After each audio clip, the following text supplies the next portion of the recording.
ഒരു മാസ്ക് ഇരിക്കുന്നുണ്ടോ വീട്ടിൽ? ഏതെങ്കിലും മൂലയ്ക്ക് ഉണ്ടാവുമെന്ന് ഒന്ന് തപ്പി നോക്ക്. മാസ്കിൻ്റെ ഉള്ളിൽ നിന്നേ ഇതിങ്ങനത്തെ കമ്പി കിട്ടൂലേ, മൂക്കിൻ്റെ അവിടെ അമർത്തി വെക്കണ കമ്പി. ആ ആ ഒരു കമ്പി വേണം.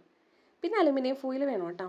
3 പീസ് മതി. അലുമിനിയം ഫോയിൽ ഇല്ലെങ്കിൽ കുഴപ്പമില്ലെന്ന്. ആ മിഠായി പുതിന കിട്ടുന്ന ഗോൾഡൻ കളറിലെ ഫോയിലില്ലേ, അതായാലും മതി കേട്ടോ. പിന്നെ ഈ കാണിച്ചേക്കണ പോലെ ഒന്ന് മടക്കി കൊടുക്കുക.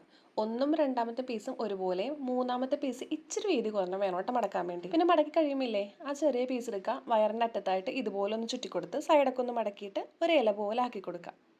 പിന്നെ ഏറ്റവും വീതി കുറഞ്ഞ പീസ് എടുക്കുക, മൊത്തത്തിലൊന്ന് ചുറ്റിക്കൊടുത്തിട്ട് ബാക്കിയുള്ള ഭാഗമൊക്കെ അങ്ങോട്ട് വെട്ടിക്കളയാം.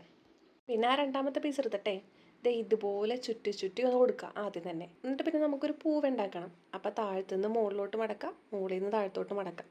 ഇതുപോലെ ഒന്ന് കാണിച്ചിട്ട് ലാസ്റ്റത്തെ ഭാഗം ഇതുപോലെ അടിയിലൊന്ന് ചുറ്റിയും വെക്കാം. അപ്പം നമുക്കിവിടെ ഒരു പൂവായിട്ട് കിട്ടിയിട്ടുണ്ട്. പിന്നെ ഇതുപോലെ ഒന്ന് വളച്ചും കൂടി കൊടുക്കാം. അപ്പം അത്രേ ഉള്ളൂ. അപ്പം പിന്നെ എങ്ങനെ ചാനൽ അങ്ങനെ സബ്സ്ക്രൈബ് ചെയ്തേക്കൂലേ, ഒരു ലൈക്കും കൂടി.